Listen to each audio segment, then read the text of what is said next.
And welcome back to another episode of Masterpiece Theater with your host, me, Jeffrey Murdergram. You'll have to excuse my voice. I have a frog in my throat, and I will do my best to read to you from the pages of this Tomb, Return of the Living Dead, the novelization, which is now a major motion film. My nose is a little itchy from my mustache. I must trim up some of my hairs. Where we last left off, our friends, our punk rock friends, were hanging out in the cemetery waiting for their mate, Freddy, to get off work. I really like this line. I kind of dig graveyards. They're free of malice, real peaceful. The dead folks ain't scheming and dreaming and conniving anymore. They ain't going to rip us off. We ain't got nothing they need. Oh, that's not the case. That is not the case. But we're now at chapter 6, okay? So, and begins with Freddy and Frank regaining chapter 6. Regaining consciousness, Freddy Travis felt like his head had been banged by two bricks coming together like cymbals in a strong man's arms. He groaned and blinked his eyes, watching a kaleidoscope of loud, painful colors dancing and metamorphosizing into a dusty yellow light bulb dangling over his head. When it dawned on him where he was, he panicked, rolling over quickly despite the pain, ready to run from the corpse in the drum. But the steel drum was still lying on its side where it had fallen, and there was no corpse. Freddy moaned and muttered to himself, silly to be scared. I fell and I hit my head. I'll be okay. That damn gas is gone now. Did we really need that dialogue for a character who was essentially by himself because Frank's unconscious? He staggered a couple of steps and threw up with an uncontrollable rush, vomiting into the rusty puddle of corrosion on the concrete floor. Great descriptors, Mr. Russo. Frank Nello woke up too, groaning and holding his stomach, and vomited on the floor a few feet away from Freddy. Grabbing a roll of paper towels from a grimy shelf, he tore off a couple of squares and wiped his mouth, and then handed the roll to Freddy.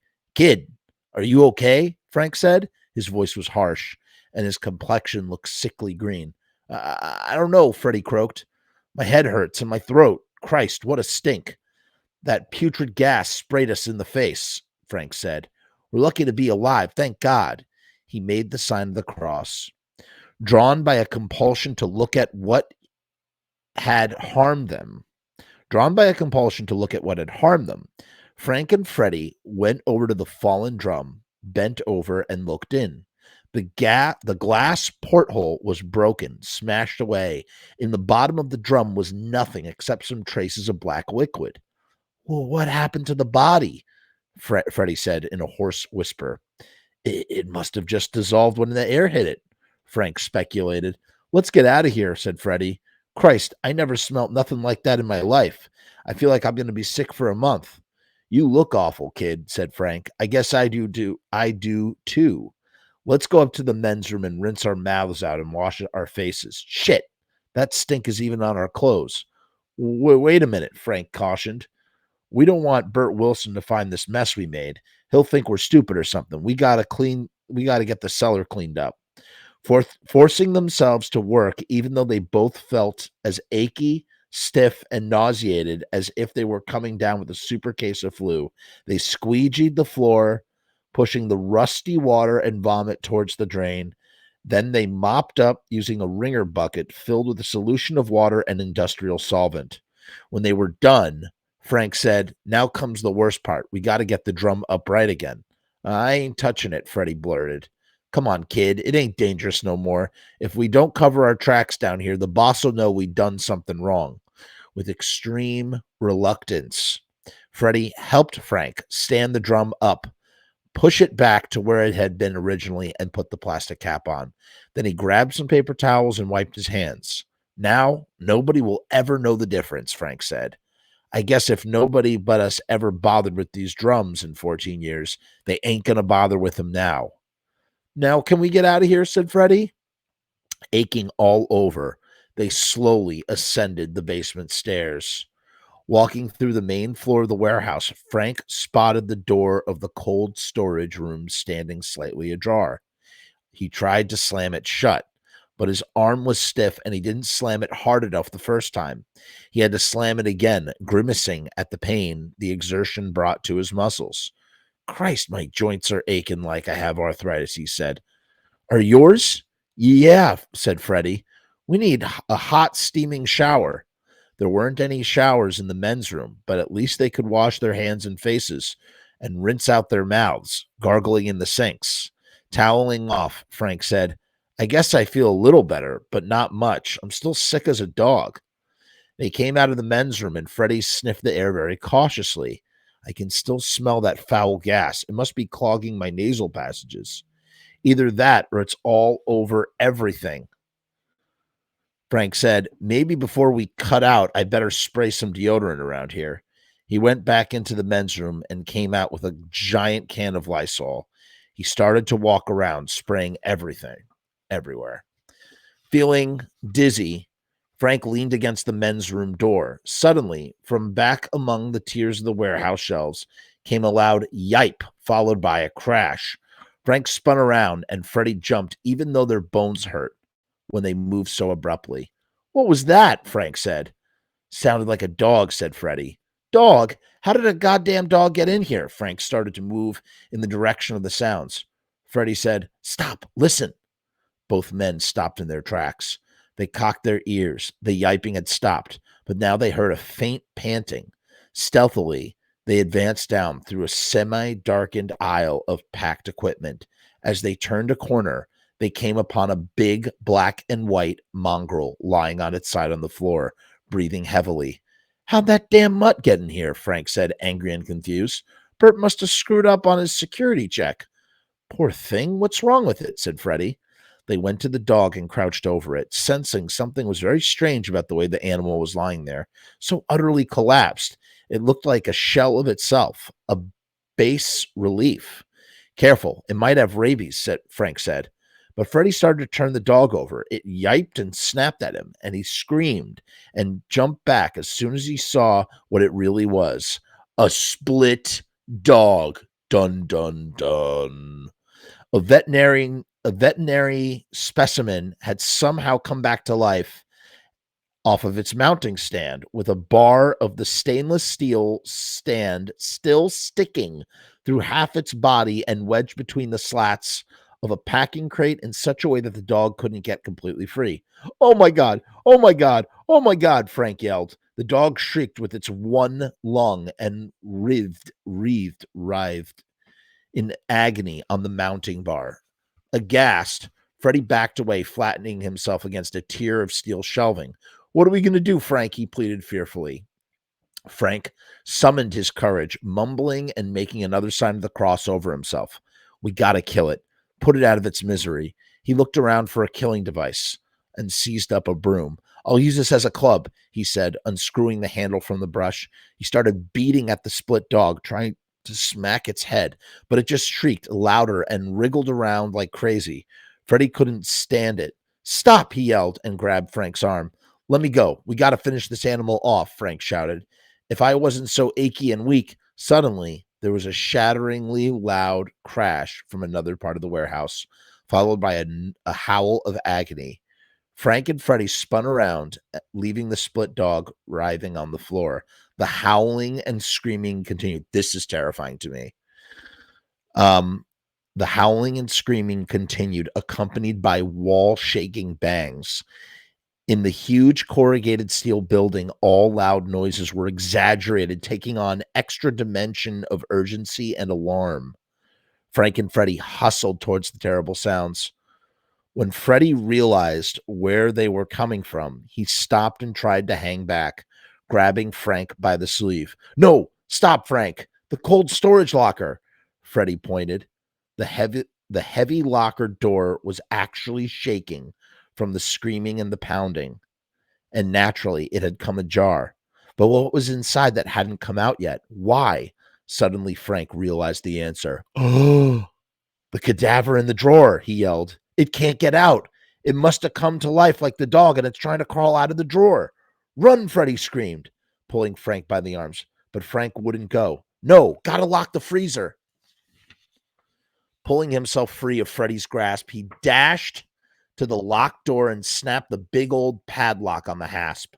Then he backed away, trembling, muttering, "Oh, Jesus, oh, Jesus, oh, Jesus. We're fucked, Frank. We're fucked," Freddy lamented. "What are we going to do?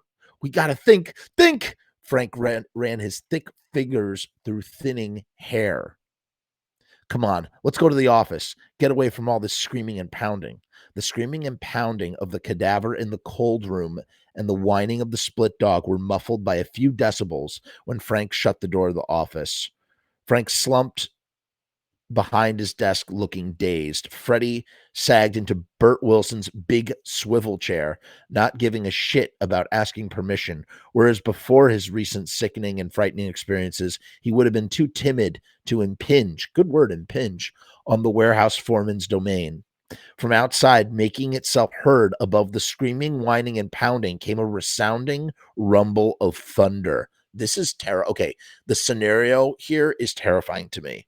Freddy stammered, are we going crazy? Frank looked up, his eyes red and swollen, his face pallid. No, the shit from the tank. The goddamn chemical got all over everything, and it's bringing all the dead things back to life. I don't believe it. Look, kid, I know it sounds preposterous, but we've seen it with our own eyes. We got to call the police, Frank. No, we can't call the police. Do you know what they do to this company and my job? I get canned. Worse, I'd lose my pension, for Christ's sakes.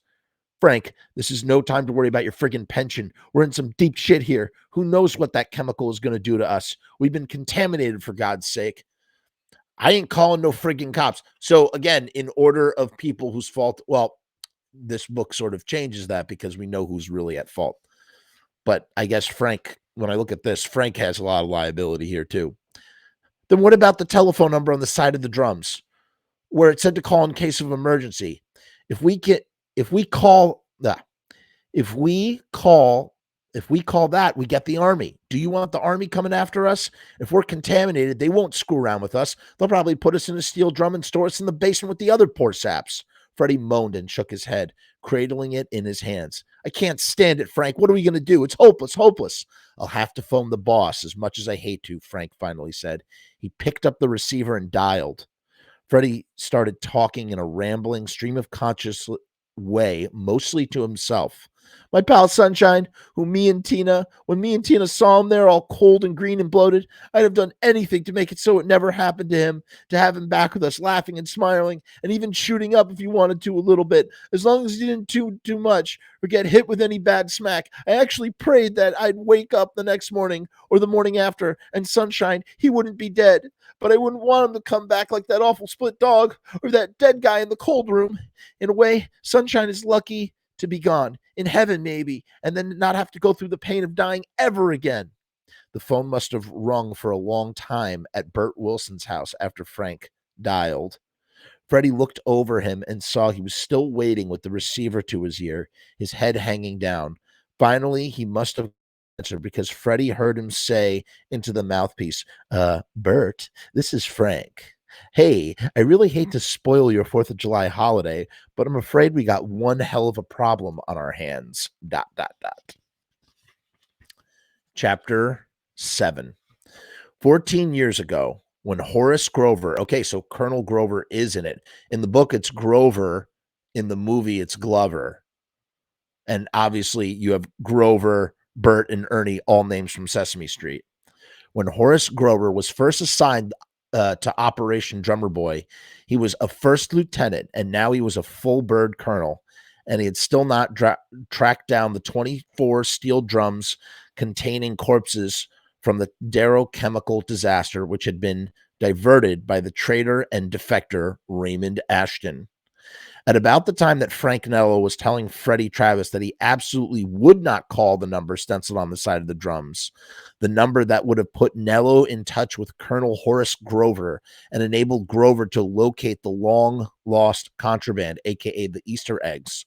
The colonel was driving his sleek white Mark 7 along the coastal highway from Camp Pendleton, California to San Diego, where he and his wife had a luxurious Spanish-style villa with a view of the sea.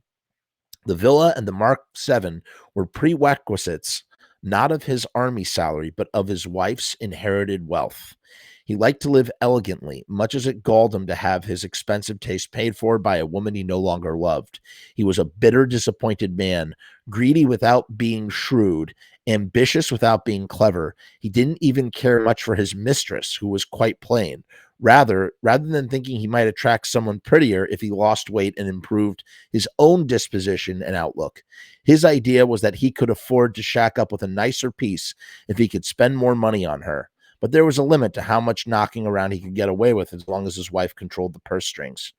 He figured he would be a 2-star or even a 3-star general by now if it weren't for the stagnant frustration of Operation Drummer Boy.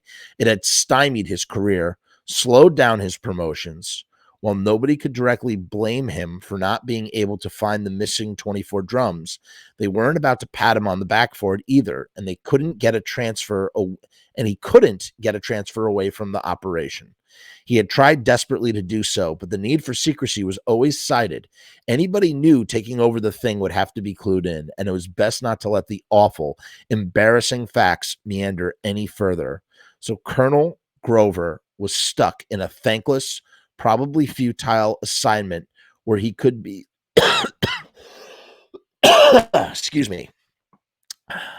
Sorry about that. Where he could be a convenient whipping boy for the big brass if the snafu ever became more snafu'd, which became likelier and likelier with each passing year as those drums sitting somewhere were bound to corrode and eventually leak and crack. Pulling into his driveway, he detested the sight of the huge satellite dish antenna on the roof, spoiling the looks of the villa. It was there because of Drummer Boy. He had to be in constant touch with the operation, even when he wasn't at Camp Pendleton, where he was currently stationed. Even a 50-mile drive down the coast didn't free him from the millstone around his neck that was far worse than any ordinary millstone, because subconsciously it was weighted by 24 corpses in 24 lost steel drums. He used the automatic garage door opener to stow away, because that was a fancy device back then, to stow away the Mark 7. When he came into the kitchen, he greeted his wife Ethel with a peck to the cheek. He knew that he ought to give her a real smooch and a big hug so that she wouldn't suspect that maybe he hated her, but he couldn't bring himself to go to those lengths because she so utterly repulsed him. He found her body ugly and totally unsexy. She was short, flabby, and stocky, just like him. Ooh. Boy, what a superficial people, huh? He tossed his gold-braided army hat on a chair and she asked him about how his day had been. He should have smiled warmly and mouthed some pleasantries, but he didn't. Instead, he heard himself saying, "What do you think?" The usual boring, demanding bullshit. "I'm sorry, dear," said Ethel. It goaded him that she prided herself in being understanding when she really didn't understand a damn thing. "What's for dinner?" he probed. "Your favorite, lamb chops." "I had them for lunch," he snapped. It's pork chops in the movie, I think. Taking a mild pleasure in seeing the blank look on her chubby face melt to dismay.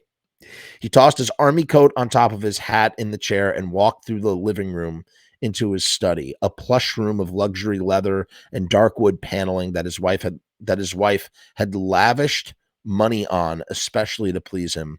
The big window here behind his roll-top desk had a wonderful view of the Pacific Ocean.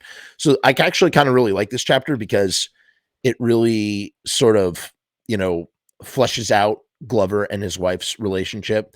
You could see some of this in the context of their dialogue in the actual film. Otherwise, it's basically just a filler scene. The Colonel admired the view for a second and then crossed the tan shag carpet to the drinks cabinet and opened it. Inside was an extensive array of electronical communications equipment. He removed a car key from his wallet and slid it into the console, checked his watch, picked up a special telephone, and pressed a button. He got a coded tone sequence and then a password cue from a relay desk at Camp Pendleton. "This is Drummer Boy Eagle," he said, "checking in from Station 3 at 1800 hours. I'll be home all evening." When he signed off, he poured himself a half tumbler of Jack Daniels neat and then turned around to see his wife looking at him, a mousy, timid expression on her face. He felt himself get hot under the collar. She had come into his study where she was never allowed to intrude. He wanted to smack her, or at least cuss her out. But with a great effort, he held his temper. Even poor, timid wretches could only take so much abuse. And he had remembered that she was a rich, timid wretch, that he could not get along with, that he could not get along without for the time being. "It's nerve-wracking to live around so much equipment all the time," she ventured. "They have to be able to reach me 24 hours a day, wherever I am. You know that, dear. Too bad they don't have a cell phone." A cell phone would cause this. "Doesn't that stuff operate on microwaves? What if it's dangerous? It could give us cancer." He chuckled mirthlessly. "Operation Drummer Boy is giving me cancer, all right, but not from microwaves." She penetrated even deeper into his study and put her arm around him, giving him goosebumps. "Dear," she said, "I know how hard you're working and what a strain you must be under. You're a very understanding wife, Ethel. I appreciate you, and I love you. One of these days, when we find the missing drums, we can have all the communications equipment taken out of here." "But when will they be found?"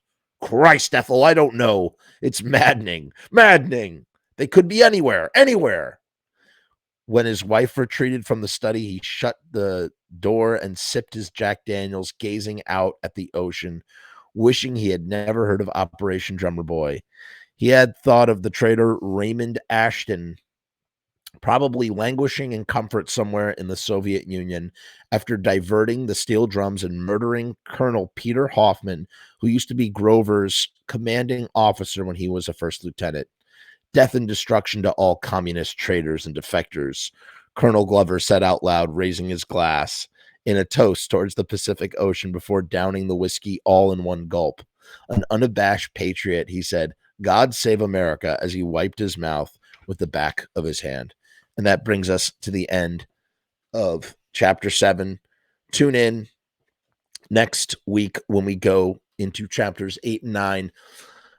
So yeah, like, do we even really need that scene either? It's like kind of like a filler scene, but still, for anybody who loves this stuff, like seeing them talk, like seeing any extra info, any extra story, is something that we all crave, even if it's mundane and boring, I would say, to an extent.